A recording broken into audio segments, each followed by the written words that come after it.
প্রাথমিক যে বিদ্যালয় শিক্ষক নিয়োগ পরীক্ষা অনুষ্ঠিত হওয়ার কথা, যেটা 3:30 থেকে 4:30 ঘটিকা পর্যন্ত হবে। এই ধারাবাহিকতা, এই পরীক্ষার নাম ব্যবহার করে আমরা শুনতে পাচ্ছি যে একটা চক্র অনেকদিন ধরে চেষ্টা করছে প্রশ্ন ফাঁসের নাম করে তারা মানুষের কাছ থেকে ক্যামেরার দিকে তাকায় বলেন। আচ্ছা, কারণ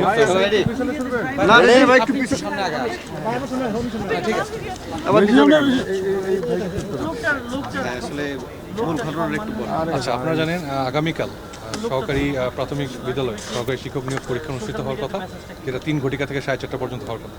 এই পরীক্ষার নাম ব্যবহার করেই লাস্ট কয়েকদিন ধরে আমরা শুনতে পেরেছি যে একটা প্রতারক চক্র মানুষকে প্রশ্ন ফাঁস করার নাম করে তাদের কাছ থেকে সার্টিফিকেট এবং অন্যান্য ইনফরমেশন কালেক্ট করছে এবং তাদের প্রত্যেকের কাছ থেকে প্রায় 6 থেকে 10 লাখ টাকা কালেক্ট করবে বলে আমরা জানতে পেরেছি।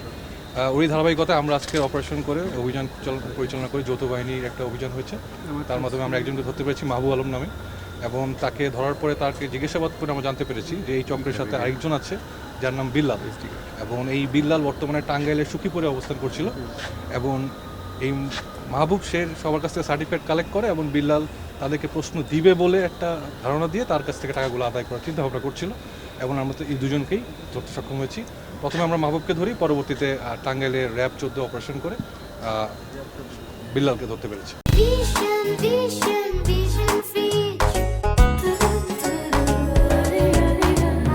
সাদির ভাই, এর আগেও তো অনেকবার প্রশ্নপত্র ফাঁস হয়, তো আগের কোনো ঘটনার সঙ্গে এই চক্রের কোনো সম্পর্ক পেয়েছেন কিনা, এবং তারা এই মুহূর্তে যে প্রশ্নগুলো ফাঁস করতে যাচ্ছিল কোথায় থেকে, অর্থাৎ মানে প্রিন্টিং প্রেস থেকে নাকি ট্রান্সপোর্ট থেকে, মানে তারা কোথায় থেকে প্রশ্নগুলো পেয়েছে? পরীক্ষার প্রশ্ন ফাঁস হয়েছে বলে আমরা কোনো ধারণা করছি না। যাদের আমার যেটা মনে হয়, আমরা যেটা তার সাথে কথা বলে জানতে পেরেছি, তারা একটা প্রতারক চক্র এবং তারা মানুষের কাছ থেকে চেষ্টা করছিল প্রশ্ন ফাঁসের নাম করে টাকা আদায় করার জন্য। বিভিন্ন সময় হয়তো প্রশ্ন ফাঁস হচ্ছে, বাট এইবার আমরা এরকম হওয়ার সম্ভাবনা নেই, কারণ আমাদের প্রত্যেকটা দল সশস্ত্র বাহিনী যারা আছে এবং অন্যান্য যারা পুলিশ এবং র্যাব সবাই একসাথে কাজ করছে যাতে এরকম কিছু না হয়। আচ্ছা, দুইজনকে বললেন, এর সাথে তাদের সাথে যেমনটা কথা বলছেন আপনারা, আরও জড়িত আছে কিনা, বা তারা যেখানে পরবর্তীতে দিচ্ছে সেখানে আরও কেউ জড়িত আছে? আচ্ছা, আমরা এখন পর্যন্ত মাহবুবের সাথে কথা বলে আমরা যেটুকু জানতে পেরেছি যে বিল্লালই তাকে মেইনলি নিয়েছিল। সো বিল্লালকে অলরেডি আটক করা হয়েছে, আপনারা জানেন, অভিযান এখনও চলছে, এবং বিল্লালের বাসা থেকে প্রায় 40 থেকে 50টার মতো চেক পাওয়া গিয়েছে, যেখানে অনেক পরিমাণ টাকার চেক পাওয়া গিয়েছে, এবং তার সাথে 50 থেকে 60টা সার্টিফিকেটও পাওয়া গিয়েছে। তো আমরা ধারণা করছি এই চক্রটা একটা বড় চক্র এবং আরও অনেকের সাথেই এর সাথে জড়িত আছে। আমরা একটু হয়তোবা আগামীকাল হয়তো আমরা একটু জানতে পারবো যে বাকি কোনো লোক জড়িত আছে কিনা। মাহবুবের কোনো পরিচয়? মাহবুব আসলে আপনার জানালেন ড্রাইভার, আসলে কার ড্রাইভার বা মানে সে পেশায় কি আসলে, এবং তার বর্তমান পরিচয়? সে আসলে একজন ড্রাইভার হিসেবে আমরা জানি, সংসদের ড্রাইভার। পূর্বে সে একজনের সাথে ছিলেন। আপনি একটু অফিসিয়ালি বলতে হবে। আচ্ছা, কার ড্রাইভার ছিলেন আর কি, ঐকমত্য কমিশনের সদস্য। আচ্ছা, এইটা আসলে নামটা আমি বলতে চাচ্ছি না, কারণ হচ্ছে আমরা জানতে পেরেছি সে ড্রাইভার ছিল এবং সে বর্তমানে সংসদের ড্রাইভার হিসেবে আছে। হয়তোবা তার সাথে একটু কথা বললে আপনার জানতে। আচ্ছা, আপনি যে তাকে ধরলেন, ইতিমধ্যে তার সঙ্গে যে কথাবার্তা হয়েছে, আপনারা কি জানতে পেরেছেন যে আসলে এই প্রশ্ন ফাঁসের সঙ্গে অর্থাৎ পরীক্ষা যারা নিচ্ছেন মানে সেই রকম কোনো মানুষ জড়িত আছে কিনা, নাকি আসলে এখন পর্যন্ত আসলে আমরা জানতে পারিনি।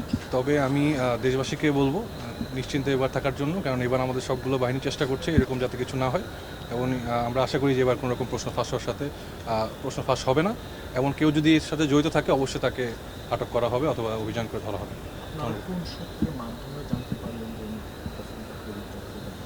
আমরা বিভিন্ন তথ্যের মাধ্যমে জানতে পারি, আসলে আমাদের তো অনেক জায়গায় থাকি, গোপন সংবাদে অনেকেই আমাদেরকে জানিয়েছে যে এরকম একটা চক্র কাজ করছে যারা সার্টিফিকেট এবং অন্য জিনিস কালেক্ট করছে, তাই প্রেক্ষিতে আসলে আমরা অপারেশনটা করছি। আপনারা যে ওর নাম না বললো, উনি কোনো সরকারি কর্মকর্তা, ড্রাইভার কিনা এই কথাটা সরকারি কোনো কর্মকর্তার সাথে ড্রাইভার, আসলে কার ড্রাইভার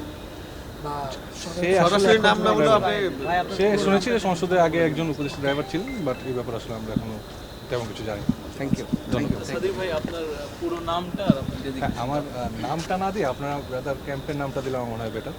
আমি মেজর সাদির, কিন্তু আপনি যদি চান শেরে বাংলা ক্যাম্প থেকে যেহেতু আমরা অভিযান করছি, শেরে বাংলা ক্যাম্পের নাম দিতে পারেন। একটু ছবি না একটু নিছেন সেটআপ? না একটু নেই ভাই। ওকে ভাই, একটু পেছনে সরতে হবে। হ্যালো মেজর সাদির ভাই, ঢোকেন ভিতরে। সাদিদ ভাই, আয় তুই আয়। আলবি কাছাকাছি দাঁড়া, আলবি ভিতরে ঢোকেন। থাকি জ্যাকেট পরো ভাই, জ্যাকেট মারবে আমাদের। একটু কথা বলি আমরা, একবার স্টিল দ্বারা থাকলে তো মানে তখন আর আচ্ছা পরীক্ষা হয় না আর তো কি। আমরা জানি যে তাহলে কি আরেক আবেদন আজকেই হওয়ার কথা। আরেক আবেদন হতে পারে ড্রাইভার আসলে- কাণ্ড সে তো ভাই, হাসবেন না, দাঁড়াই ছিল ভাই, দেখেন এটা- নাই এমন কিছু না।